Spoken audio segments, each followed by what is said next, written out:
ఓం నమో వెంకటేశాయ. తిరుపతిలో ఈ 3 ప్రధాన కేంద్రాలలో శ్రీవారి భక్తులకు ఉచిత దర్శనం టికెట్స్‌ను అనగా ఎస్ఎస్‌డి టోకెన్లను పొందవచ్చు. ఈ టోకెన్స్ ప్రతిరోజు రాత్రి 9 గంటలకు భక్తులకు అందుబాటులో ఉంటాయి. బస్టాండ్ దగ్గరలో శ్రీనివాసం కాంప్లెక్సు మరియు రైల్వే స్టేషన్ సమీపంలోని విష్ణు నివాసం కాంప్లెక్స్‌లలో, అలిపిరిలో శ్రీ భూదేవి కాంప్లెక్స్‌లలో ప్రతిరోజు రాత్రి 9 గంటల నుండి ఇస్తారు. ఈ టికెట్లు ఎప్పటి వరకు ఇస్తారు అన్న విషయం మాత్రం తిరుమలకి వచ్చే భక్తుల రద్దీ మీద ఆధారపడి ఉంటుంది. అంతేకాకుండా శ్రీవారి మెట్ల మార్గంలో కూడా భక్తులకు ఈ టికెట్లు పొందవచ్చు.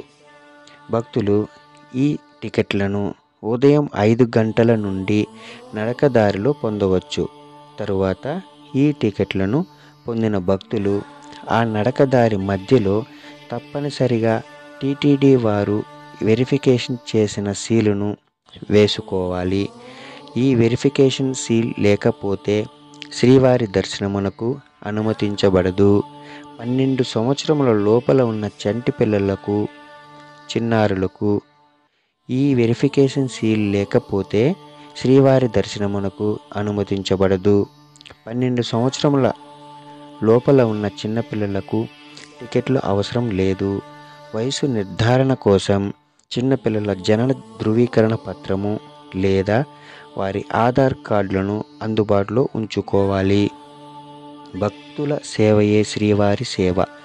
ఇందులో భాగంగా తిరుమల శ్రీవారి సమాచార ప్రసాదాన్ని అందరికీ తెలియజేయడం కూడా శ్రీవారి సేవయే. ఈ సమాచారం ప్రతిరోజు అందరికీ అందేలా ఈ ఛానల్ను సబ్స్క్రైబ్ చేసి మీ ఫ్రెండ్స్ అండ్ ఫ్యామిలీ మెంబర్స్కి షేర్ చేయండి. గోవిందా అని కామెంట్ చేయడం మర్చిపోకండి. ఆ స్వామివారి దివ్యాశీస్సులు మీపై ఎల్లప్పుడూ వర్షించాలని మనస్ఫూర్తిగా కోరుకుంటూ ఓం నమో వెంకటేశాయ.